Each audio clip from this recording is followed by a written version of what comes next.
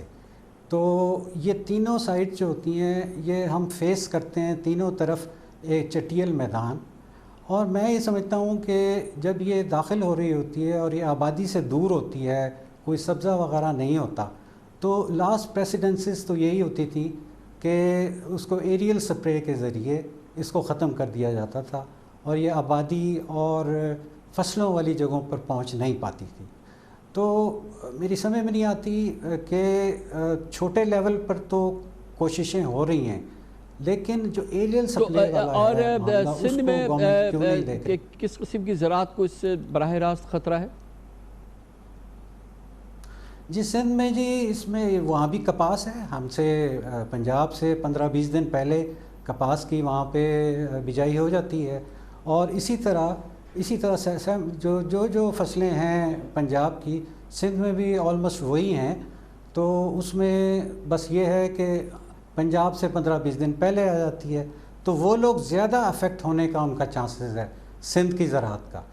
تو میرا خیال یہ ہے کہ میں آپ کو اگر آپ مجھے طارق اشفاق صاحب یہ بتائیے گا کہ اب اس سے پچھلے سال بھی یہ صورتحال ہوئی اور بے پناہ نقصان ہوا ہماری فصلوں کو, ہماری معیشت کو.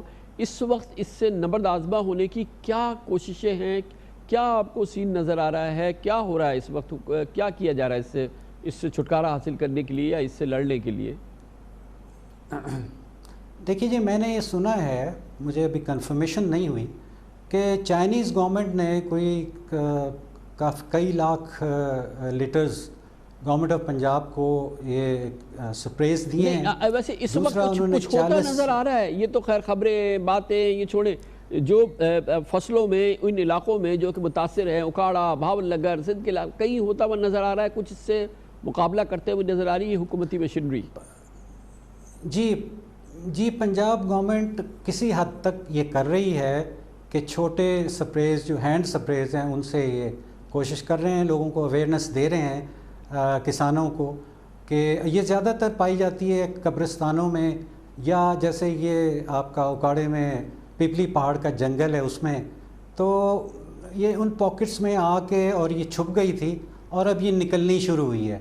تو ہمیں بھی پنجاب گورنمنٹ نے یہ کہا ہے کہ ہم سے مدد لی ہے, کوشش کی ہے لینے کی, کہ ہم لوگ بھی اویئرنیس دیں اور لوگوں کو کہیں کہ بھئی جہاں بھی اس کا کوئی کہیں بھی کنسنٹریشن دیکھتے ہیں وہ گورنمنٹ آف پنجاب کو, ایگریکلچر ڈپارٹمنٹ کو بتائیں. تو ایگریکلچر ڈپارٹمنٹ اپنی سی کر رہا ہے, لیکن میرا خیال یہ ہے کہ یہ جب تک اس کو بڑے ہیوج لیول پہ, بڑے لیول پہ سیریسلی نہیں کیا جاتا, اس وقت تک اس خطرے سے ہم جان نہیں چھڑا سکتے. بہت بہت شکریہ جناب طارق اشفاق, چیئرمین کسان اتحاد ہمارے ساتھ موجود تھے. اور بہت ہی بڑی اس میں کنسرن کی بات یہ ہے کہ حکومت کی ایک فوکس تھنکنگ نہیں ہے. جیسے کہ میں نے آپ کو بتایا کہ پچھلے 6 مہینوں کے دوران 3 بار minister for food security change ہو چکے ہیں. پہلے جناب محبوب سلطان تھے, اس کے بعد خسرو بختیار, اور چند دن پہلے خسرو بختیار کا تبادلہ کر دیا. اور اس لوکس کے حوالے سے خسرو بختیار نے باقاعدہ ایک پلان بھی بنایا تھا. ان کا کہنا یہ تھا کہ حکومت نے ان کے ساتھ, انہوں نے حکومت کو موبلائز کیا ہے اور ایک پورا ایک آپریشن جو ہے وہ لانچ کیا تھا. مگر نہ جانے خسرو بختیار صاحب کے ساتھ وہ آپریشن بھی ساتھ چلا گیا یا کیا ہوا, لیکن جو ان کے ارادے تھے جس کا انہوں نے اظہار کیا تھا وہ ہم آپ کو سنا دیتے. Ministry of national food security نے ایک ایکشن پلان 1.5 سال کا مرتب کر لیا ہے. اس پروگرام کے اندر کنسلٹیشنز میں وفاقی اور صوبائی حکومتیں, ڈسٹرکٹ ایڈمنسٹریشن کے علاوہ والنٹری آرگنائزیشنز, مگر بالخصوص پاکستانی افواج, directorate of military operations, Pakistan aviation اور ایئر فورس اور نیشنل ڈیزاسٹر مینجمنٹ اتھارٹی, ان سب کو اس کے اندر ہم نے کنسلٹ کیا ہے اور مختلف رسپانسبلٹیز آئیڈینٹیفائی کر دی ہیں. پاکستان میں اس وقت جو لوکسٹ ہے ٹڈی دل, اس کا 3-4 لیولز ہوتے ہیں. ہم اورنج میں ہیں, اس کے بعد ریڈ آ جاتا ہے. 3rd کیٹیگری پہ الارمنگ سچویشن ہے. اور آج الارمنگ سچویشن یہ آئی ہے کل کہ کے پی کے 93 میں کے پی کے میں نہیں تھا, اب یہ ڈی آئی خان میں بھی کل اس کے شواہد ملے ہیں. ہمیں نیشنل ایمرجنسی بھی لوکس کے اوپر ڈکلیئر کرنی پڑی, اس کا بھی کوئی فیصلہ کرے. فیڈرل گورنمنٹ نے ایمرجنسی بنیادوں پر ٹیکنیکل سپلیمنٹری گرانٹ کے تحت تقریباً 50 کروڑ روپے کا بجٹ اسی سال مختص کر دیا ہے, جو پیسہ ڈی پی پی کو ریلیز ہو گیا ہے. صوبوں نے بھی ایمرجنسی بنیادوں پر کچھ پیسے دیے جس سے فیول ایوییشن اور پیسٹیسائڈز خریدی گئی. ہمیں امید یہ ہے کہ خسرو بختیار چلے گئے, مگر یہ ساری رسپانسبلٹی جو اسائن کر دی گئی تھی, تمام اداروں کو جو موبلائز کیا گیا تھا, وہ ٹڈی دل کا مقابلہ کرنے کے لیے اسی محنت سے, اسی انداز سے اب سامنے آئیں گے. جیسا کہ یہ جس کا اظہار کر رہے تھے خسرو بختیار صاحب, وہ تو نہیں رہے, اب ہے فخر امام صاحب. اور ہم اس بات کی امید ہی کر سکتے ہیں کہ ایسا ہی ہوگا جیسا کہ خسرو بختیار صاحب بتا کے کسی دوسری وزارت میں چلے گئے. خبر سے بریک, اس دوران اب نیوز ہیڈ لائن دیکھیں, جس کے بعد ہم اپنے پروگرام کے باقی حصے کے ساتھ واپس آتے ہیں.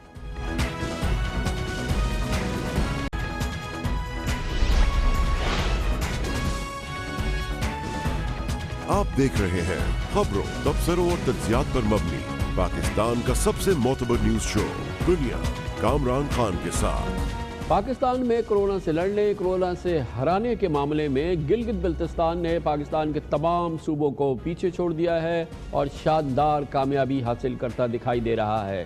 یہ کیسے ہوا ہے, یہ ہم آپ کو ابھی بتائیں گے. ہمارے ملک میں اس وقت کرونا وائرس کی تعداد اس وقت 21,500 سے بڑھتے تقریباً 22,000 کے قریب اب پہنچ رہی ہے. 500 اموات ہو چکی ہیں. جبکہ 5,800 کے قریب مریض صحت یاب ہوئے اور تقریباً 15,200 کے قریب کیسز ابھی ایکٹیو ہے، یعنی پاکستان میں اس وقت کرونا مریضوں کی صحت یابی کی موجودہ شرح 27% ہے۔ لیکن گلگت بلتستان میں یہ شرح یعنی کہ پاکستان میں مریضوں کی ریکوری کی شرح 75% ہے۔ وہاں اب تک مجموعی طور پہ 372 کیسز کی تصدیق ہوئی تھی، جن میں سے 279 ریکور ہو چکے ہیں۔ ایکٹیو کیسز 93 ہیں اور اموات صرف 3 ہوئی ہے۔ اس لیے ہم کہہ سکتے ہیں کہ گلگت بلتستان سب سے پہلے کرونا پر قابو پا رہا ہے۔ مریضوں کی تعداد بڑی تیزی سے وہاں کم ہوئی ہے، اموات انتہائی کم ہوئی ہیں الحمدللہ۔ اور پاکستان کے دوسرے علاقوں سے اگر موازنہ کیا جائے تو گلگت بلتستان نے پاکستان کے تمام صوبوں کو پیچھے چھوڑ دیا ہے۔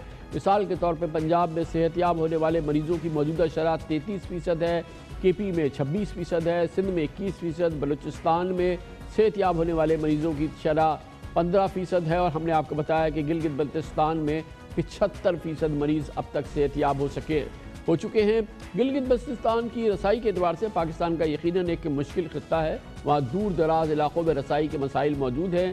وہاں کرونا کا پہلا کیس 3 مارچ کو اس وقت سامنے آیا تھا جب تافتان سے زائرین کو گلگت بلتستان لایا گیا تھا۔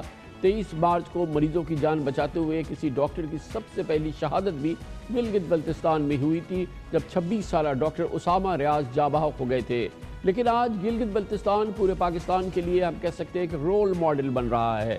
وہاں کے 10 اضلاع میں 60 سے زائد ہاسپٹلز میں کوارنٹین مراکز کام کر رہے ہیں، جہاں ایک وقت میں 1,500 کے قریب مریضوں کو رکھا جا سکتا ہے۔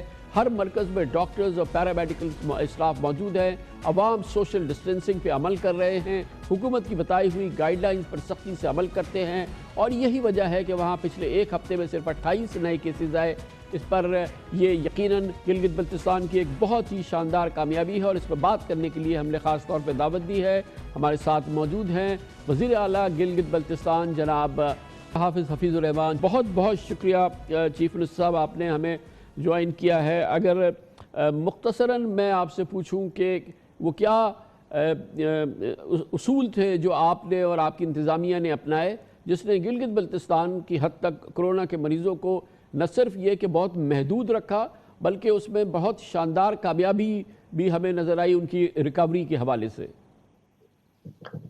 بسم اللہ الرحمن الرحیم۔ کامران صاحب، میں آپ کا شکریہ ادا کرتا ہوں کہ آپ نے بڑی ہماری حوصلہ افزائی کی ہے۔ میں سمجھتا ہوں سب سے پہلے تو اللہ رب العزت کا لاکھ لاکھ شکر ہے کہ یہ اسی کے کرم سے ممکن ہوتا ہے۔ گلگت بلتستان میں کامران صاحب، چونکہ آپ کو معلوم ہے کہ یہاں سب سے پہلا جو کیس آپ نے بتایا کہ تافتان سے جو ان ویریفائیڈ اور ان ڈکلیئر قسم کا ایک وہاں سے زائرین کا ایک قافلہ آیا تھا جو 1500 لوگوں پہ مشتمل تھا، اور اس کی فیڈرل گورنمنٹ نے بھی ہمیں اطلاع نہیں دی تھی، اور اس وقت کسی قسم کی کوئی الارمنگ سچویشن بھی نہیں بتائی گئی تھی۔ ہم نے سب سے پہلے ان کو ٹریکنگ اور ٹریسنگ کا نظام شروع کیا صوبے کے اندر، FIA سے ان کا ڈیٹا لیا اور ان کے گھروں تک پہنچے، اور اس دوران ہمیں 7 کیسز جو ہے وہ ہم نے 60 وہاں سے سمپل اٹھائے، اور ان کو جب NIH بھیجا تو اس میں سے 6 کے قریب جو ہے وہ مریضوں میں کورونا مثبت آ گیا۔ اس کے بعد ہمیں یہاں پہ سنجیدگی کا ہمیں اور مظاہرہ کرنا پڑا، اور ساری ٹیم کو ہم نے یکجا کیا۔ پھر دوسری طرف پھر تافتان 2 جو آیا، جو بلوچستان کے اندر تافتان میں ایران سے جو لوگ آئے تھے، وہ ایک بڑی تعداد وہاں پہ کافی دن جو ہے وہ کوارنٹائن کے نام پہ ایک ہی ہال کے اندر رکھا گیا تھا، وہ اس پہ میں نہیں جاتا، وہ تقریباً 750 کے قریب لوگ آئے۔ اس وقت ہم نے فیصلہ کیا چونکہ ہمارے صوبے میں کوئی پرائیویٹ بڑا ہاسپٹل نہیں ہے، یہاں فیڈرل گورنمنٹ کا بھی کوئی ہاسپٹل یہاں پہ موجود نہیں ہے، لہٰذا ہم نے اپنے ایگزسٹنگ ہاسپٹلز کو بھی بچانا تھا اور ان مریضوں کی دیکھ بھال بہتر کرنی تھی۔ اس کے لیے پہلی حکمت عملی یہ بنائی کہ جو جس ڈسٹرکٹ کا ہے مریض وہ اس ڈسٹرکٹ میں جائے گا۔ دوسرا، اس ڈسٹرکٹ کے اندر جو سب سے بیسٹ ہوٹل اویلیبل ہیں ان ہوٹلوں کو ہم کوارنٹائن سینٹر بنائیں گے، کیونکہ تجربے سے ہم نے یہ سیکھا کہ بلوچستان کے اندر جو کوارنٹائن کی جو SOPs تھی اس کے اوپر عمل درآمد نہیں کیا گیا تھا۔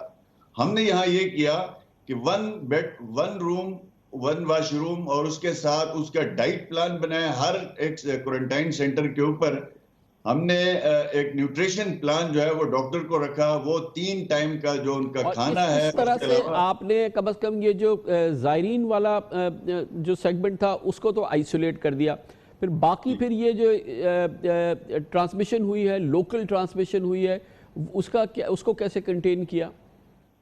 دیکھیں کامران صاحب، اس میں ہم 15 مارچ سے ہم وفاق سے یہ بات کر رہے تھے کہ ہمیں سخت ترین لاک ڈاؤن کی ضرورت ہے پورے ملک میں، لیکن جا کے یہ 22 تاریخ کو یہ ممکن ہوا کہ ایک لاک ڈاؤن ہم نے کیا، جس کو ہم نے نام دیا ہوم لاک ڈاؤن کا، اور پوری کمیونٹیز کو، تمام جو سیاسی جماعتیں گلگت بلتستان میں موجود ہیں، ہماری اپوزیشن کی، حکومت کی، ان سب کو بلایا، ان سب کو ایک پیج پہ ہم نے رکھا، اور ہم سب نے مل کے فیصلہ کیا کہ ہم نے ہوم لاک ڈاؤن کرنا ہے۔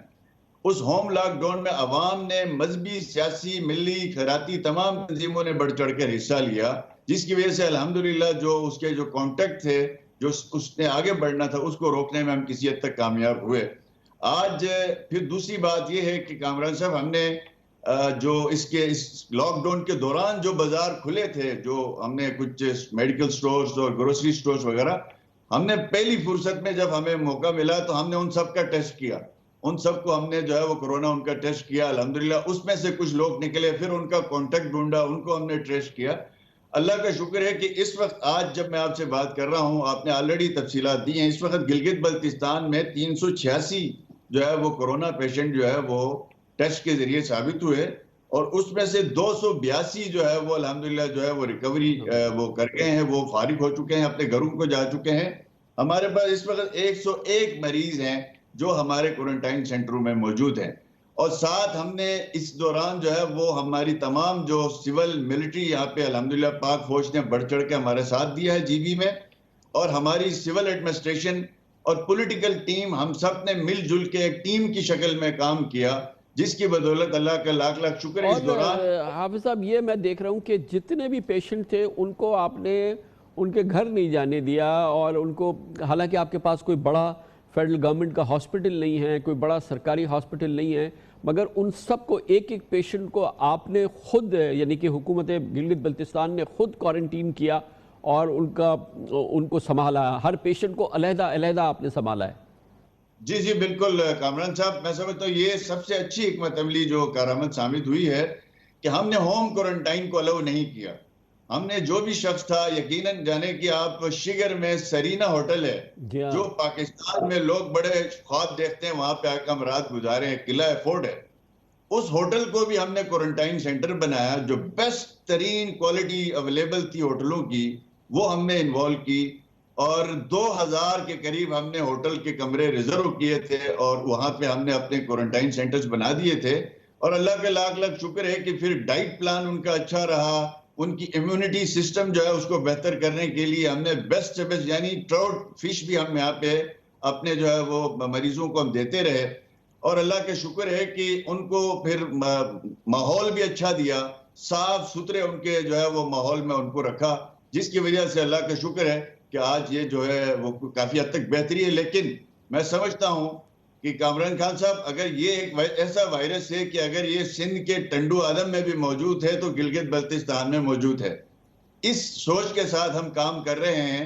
آج بھی ہم نے کچھ کل سے سمارٹ لاک ڈاؤن کا کچھ فیصلہ کیا ہے کہ کچھ کاروبار ہم کھولیں گے سخت SOPs کے ساتھ، تقریباً 5 لاکھ ماسک ہم فری لوگوں میں دینے جا رہے ہیں، کچھ ہم نے دیے ہیں 5 لاکھ ماسک ہم فری دیں گے لوگوں کو بازاروں میں جا کے۔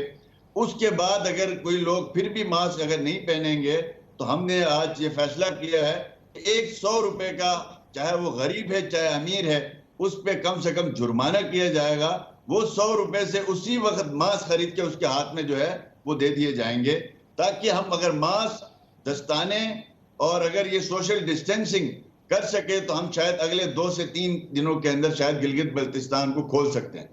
یقیناً آپ اور آپ کی انتظامیہ، اور خاص طور پہ آپ اور آپ کی انتظامیہ اور گلگت بلتستان کے تمام شہری مبارکباد کے مستحق ہیں۔ یہ ایک بہت بڑی کامیابی ہے جس انداز سے آپ نے مینج کیا ہے گلگت بلتستان کے اندر کرونا کو، اور جس انداز سے اس کو کنٹین کیا ہے، اور پھر جس انداز سے ریکوریز ہوئی ہے، ایک ایک پیشنٹ کو کیئر کی ہے، اس کو سنبھالا ہے، یقیناً یہ بہت ہی اس کی جتنی بھی تحسین کی جائے، خراج پیش کیا جائے، اس کو وہ کم ہے۔ بہت بہت شکریہ حافظ حفیظ الرحمان، چیف منسٹر گلگت بلتستان۔ کیا شاندار مثال ہے، کیا شاندار پرفارمنس جو پیش کی ہے، پورے پاکستان کے لیے رول ماڈل ہے، اور یقیناً پاکستان کے دوسرے صوبوں کے لیے جہاں پر ہم باتیں تو بہت سن رہے ہیں لیکن کام جو ہے وہ بالکل ہمیں نظر نہیں آ رہا، بلکہ اس میں جو تباہی کی صورتحال ہے اس کی جھلک ہم آپ کو دکھائیں گے وقفے کے بعد، جب ہم ذکر کریں گے کراچی کا اور حکومت سندھ کی جو صحت کی سچویشن ہے، یہاں پہ جو صحت کے مراکز ہیں، جو تباہ کن صورتحال دیکھنے میں آئی، دردناک المناک موت ہوئی ڈاکٹر فرقان کی،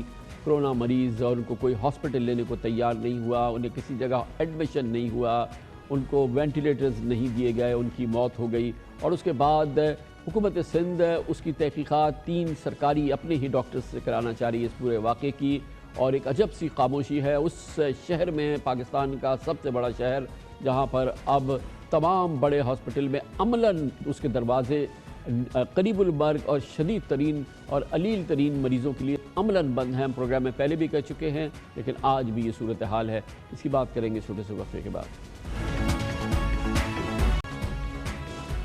اس پروگرام میں کئی بار ہم تفصیل سے ذکر کر چکے ہیں کہ کورونا کی موجودہ صورتحال میں پاکستان کے خاص طور پہ شہر میں رہنے والے غیر کورونا مریضوں کا بہت برا حال ہے، خاص طور پہ شدید علیل اور خاص طور پہ جو ضعیف العمر مریض ہوتے ہیں، ڈاکٹرز ان کو ہاسپٹلز ان کو لینے کے لیے تیار نہیں ہیں، ان کو ایمرجنسی میں داخلہ نہیں ملتا، اور عام طور پہ دیکھنے میں آیا ہے کہ جتنا شدید علیل مریض ہوگا اتنا اس کے لیے مشکل ہوگا ڈاکٹرز ہاسپٹلز میں ایڈمیشن ہونا، اور اس میں چاہے نجی ہاسپٹلز ہوں چاہے سرکاری ہاسپٹل ہوں، اور خاص طور پہ نجی ہاسپٹلز تو ان کو چھونے کے لیے تیار نہیں ہوتے۔ بہانہ بنا دیا جاتا ہے کہ کرونا کا ٹیسٹ لے کر آئیں، اور کرونا کا ٹیسٹ کرانا پھر ایک وہ جان جھونکوں کا کام ہوتا ہے، اور اس کے بعد اتنی دیر میں اکثر دیکھا گیا ہے کہ ان ضعیف العمر لوگوں کی موت ہو جاتی ہے۔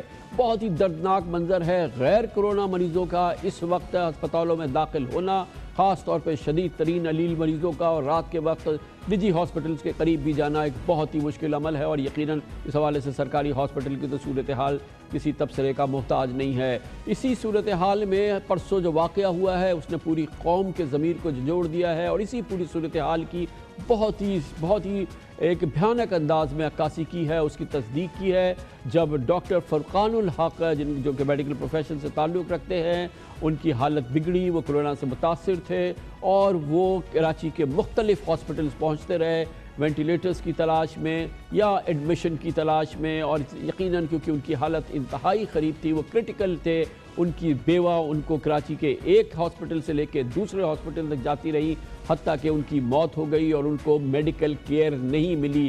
یہ وہ صورتحال ہے جو کہ پوری قوم کے لیے بھی اور ہم سب کے لیے ہلا دیا ہے اس نے، کہ جب ایک میڈیکل ڈاکٹر کے ساتھ یہ ہو رہا ہے تو جس بات کی عکاسی ہم اس پروگرام میں کر رہے ہیں اس سے بڑھ کے اس کی کنفرمیشن نہیں ہو سکتی، اور ایک مریض پہ اس کے اٹینڈنٹ ہوتے ہیں وہ کیا گزرتی ہے وہ خود سنایا اس دردناک کہانی کو، اس انتہائی المناک سانحے کو ڈاکٹر فرقان الحق کی بیوہ نے، جو مختلف چینلز میں گئی اپنے اندوہ کی، اپنی غم کی اور اپنی اس ظلم کی کہانی کو سنانے کے لیے۔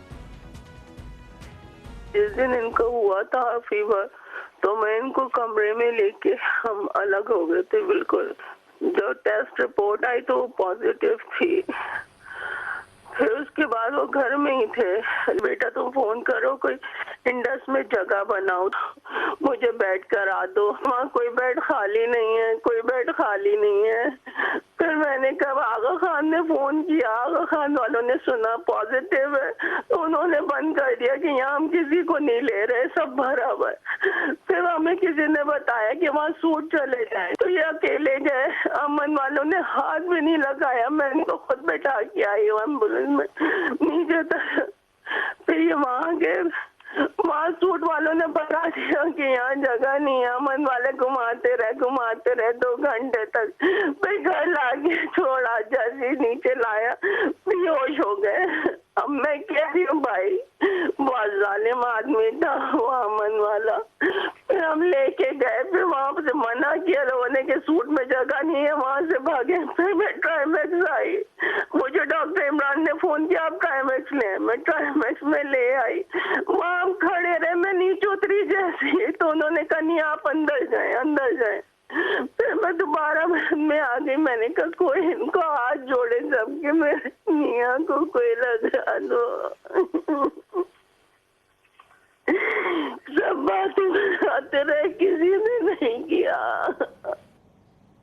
اور یہ ہے وہ سانحہ جس کا کہ ہم اس پروگرام میں آپ کو بتاتے رہے. یہ ایک معمول کا عمل ہے اس قسم کے مریضوں کے لیے. کسی بھی صورت میں کسی بھی ہاسپٹل کی ایمرجنسی میں ایڈمیشن حاصل کرنا, اور یہ وہ صورتحال ہے جب کہا یہ جا رہا ہے کہ فیسلٹیز اویلیبل ہیں, بیڈز اویلیبل ہیں.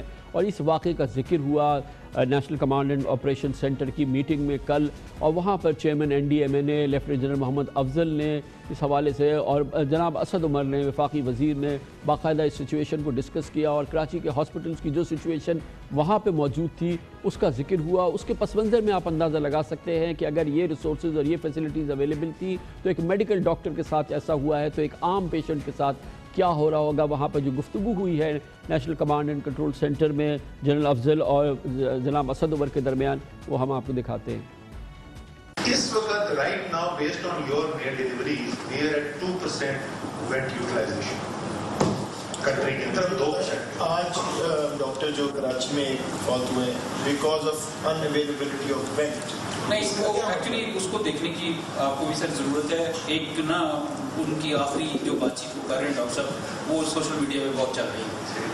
اور پھر میں نے اس جو بتایا جا رہا ہے کہ عباسی شہید میں گئے, فلانے میں گئے اور ادھر بیڈ نہیں ملا. تو ہو کیا رہا ہے نہیں, مجھے نہیں سمجھ آ رہی. میں نے پھر جب بیڈ دیکھے تو کراچی میں ابھی 1/3 بیڈ خالی ہونے چاہیے جو ڈیٹا ہے.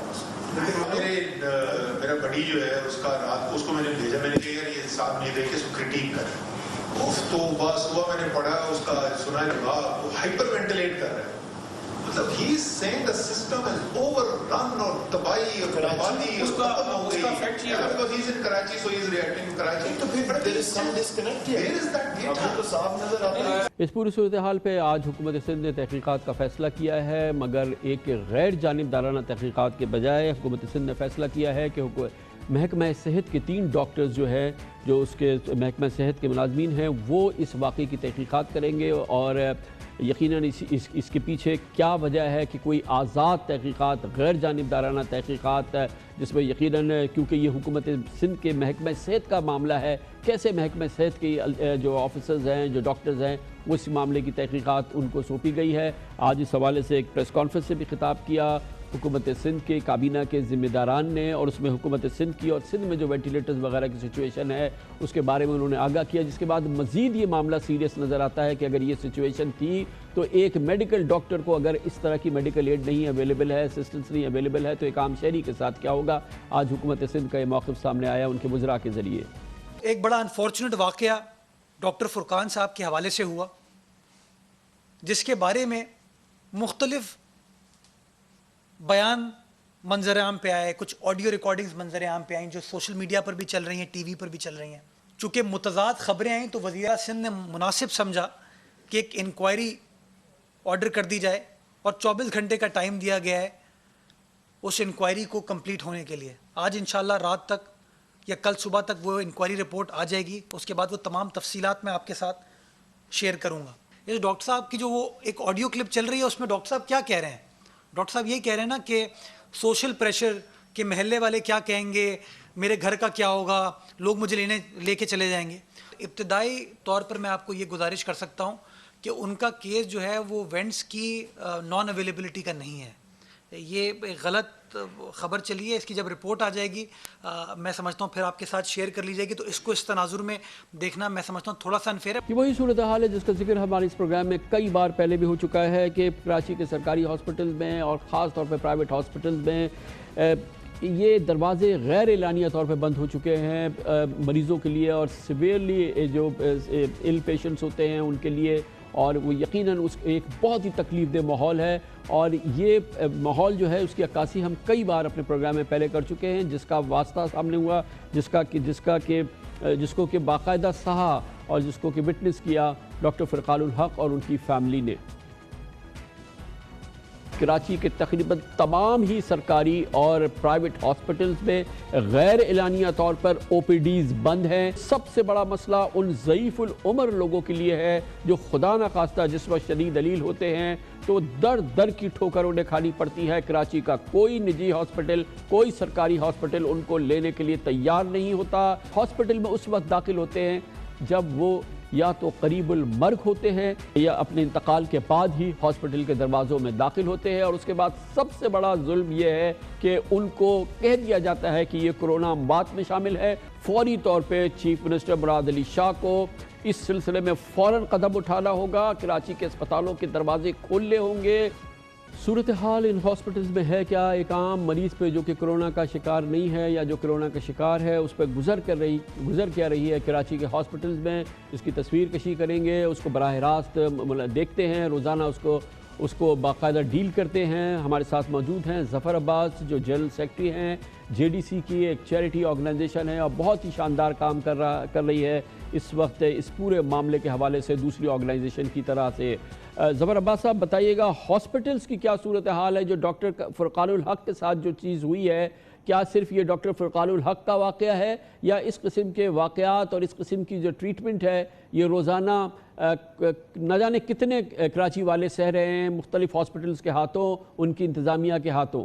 دیکھیں کامران صاحب، کراچی والوں کے نصیب میں یہی پرائیویٹ اسپتال مافیا اور پرائیویٹ اسکول مافیا ہے۔ پرائیویٹ اسپتال مافیا آج سے نہیں شروع سے یہی کر رہی ہے۔ یہ بات کراچی میں مشہور ہے کہ بیشتر پرائیویٹ اسپتالوں کے وینٹیلیٹر ٹھیکے پہ ہوتے تھے اس کرونا سے پہلے بھی، کہ آپ کا مریض اگر مر بھی گیا اور ڈاکٹر نے اس فیملی کو بتا دیا تو اس ڈاکٹر کی نوکری چلی جائے گی، جب تک اس کی لاش سے پانی نہ بہنا شروع ہو جائے یا اس کی لاش سڑ نہ جائے وینٹیلیٹر سے نہیں ہٹا سکتے آپ۔ پہلی بدماشی۔ ڈاکٹر فرقان صاحب کی رہائش جو تھی مرحوم کی ڈیفینس میں تھی، ڈیفینس میں رہنے والے شہری کو کسی اسپتال نے نہیں لیا، جبکہ یہ بات میڈیا پہ بھی بار بار چل رہی ہے، اسپتالوں کے وینٹیلیٹر بھی خالی ہیں، اور وہی ڈاکٹر جو سندھ گورنمنٹ کی ہر کمیٹی کے صدر ہیں، چاہے وہ فنڈ لینے والی کمیٹی ہے کرونا کا، چاہے کرونا فنڈ ریلیز کرنے والی کمیٹی ہے، چاہے ڈاکٹر کی کمیٹی کے انچارج ہیں، وہ ایک پرائیویٹ اسپتال کے ڈاکٹر ہیں۔ سندھ گورنمنٹ کو اپنے کسی ڈاکٹر پہ کوئی بھروسہ نہیں ہے۔ اگر بھروسہ ہوتا تو سندھ گورنمنٹ کے ڈاکٹر ہوتے ہر کمیٹی میں، تو وہی ڈاکٹر صاحب پریس کانفرنس کر کے بول لیں کہ جی ہمارے ڈاکٹرز مر رہے ہیں، ہمارے پاس تو چیزیں ہی نہیں ہیں، ہم کیسے مریضوں کو لے لیں؟ تو بات یہ ہے کہ جب پرائیویٹ اسپتال کے ڈاکٹرز کہہ رہے ہیں ہم مریضوں کو نہیں چھوئیں گے، سرکاری اسپتال آپ کا سول ہے، وفاق کے پاس ہے جنا، سول اسپتال میں نے تو آج تک کسی سرکاری وزیر کو جاتے ہوئے نہیں دیکھا کہ ایک بار وزٹ کر لیا ہو جا کے کہ ہماری عوام مر کس طرح رہی ہے، یہاں سے لے کر دادو لڑکانا جہاں سے مریض آ رہے ہیں سول میں ان کو کیا ٹریٹ کیا جا رہا ہے، ان کو کون ڈیل کر رہا ہے، سندھ میں کون سی ایمبولنس چل رہی ہے، کراچی میں کون سی سروس ہے، ڈاکٹروں کو کٹیں ہم فراہم کر رہے ہیں، الخدمت فراہم کر رہی ہے۔ آج کی ڈیٹ میں آپ کو لے کے چلوں 16 نمبر کے کارڈک ہاسپٹل میں، وہاں چند کٹیں خالی، اور پرائیویٹ اسپتالوں نے کیا کیا ہوا ہے، اپنے گیٹ پہ چوکیداروں کو کٹیں پہنا دی ہیں اور ایک ماسک لگا دیا کہ جو مریض آئے اس کو گاڑی گھما دو واپس، بولو کرونا کا ٹیسٹ کرا کے لاؤ۔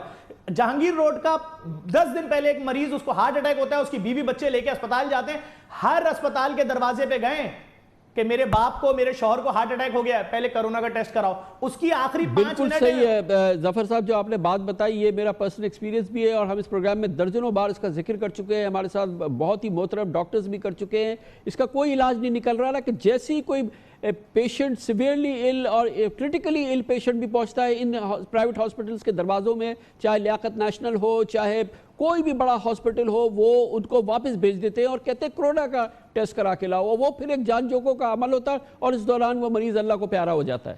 نہیں، اس کے بعد پھر دوسرا پروسیجر شروع ہوتا ہے، اس مریض کے ساتھ ایک اور نئی مشکل شروع ہو جاتی ہے۔ جب آپ ڈیتھ سرٹیفکیٹ بنانے آتے ہیں تو پھر آپ کو ثابت کرنا پڑتا ہے کہ آیا کرونا کا مریض تھا یا نہیں تھا، اور پھر اس وقت آپ ایک بہت بڑے امتحان سے گزرتے ہیں کہ اگر وہاں لکھ دیا جائے بغیر کسی ٹیسٹ کے کہ اس کو تو اچھا کرونا تھا، آپ جائیے آپ دفنا لیجئے، پھر اس کے بعد ایک بہت بڑی ٹیم آپ کے ساتھ آ جائے گی، آپ کے سر پہ کھڑی ہو جائے گی جب تک آپ میت دفنا نہیں دیں گے۔ تو بہت سارے امتحانات ہو رہے ہیں لوگوں کے، اور لوگ بہت زیادہ اذیت میں اس وقت کراچی جہاں 1600 لوگ یومیہ مرتے ہیں، اپنی نارمل موتیں ہوتی ہیں، 4 کروڑ 3.5 کروڑ آبادی کا شہر ہے، وہاں پر کوئی ایک اسپتال تیار نہیں ہے۔ آپ نے اسپتال کے باہر ڈنڈا لے کے لوگ کھڑے کیے ہوئے ہیں کہ مریض اندر نہیں آ سکتا، یہ کہاں کون سا اصول ہے؟ اور سب سے بڑی بات یہ آپ کے پاس اسپتال کہاں ہے؟ آپ 15 20 سالوں سے حکومت میں بیٹھے ہو، صرف جنا وفاق دیکھ رہا ہے، سول وہ آپ کے پاس ہے، آپ جانے کو تیار نہیں ہو۔ اگر جنا سے NGOs اپنا ہاتھ ہٹا لیں تو آپ کے پاس تو اسپتال ہی نہیں ہے کوئی۔ بہت بہت شکریہ ظفر عباس ہمارے ساتھ موجود تھے، سیکرٹری جنرل JDC، اور اس کی مزید ہم ایک پروفیشنل اینگل سے ایک بار پھر اس کا جائزہ لیتے ہیں۔ ہمیں جوائن کر رہے ہیں ایک بار پھر جناب ڈاکٹر ٹیپو سلطان،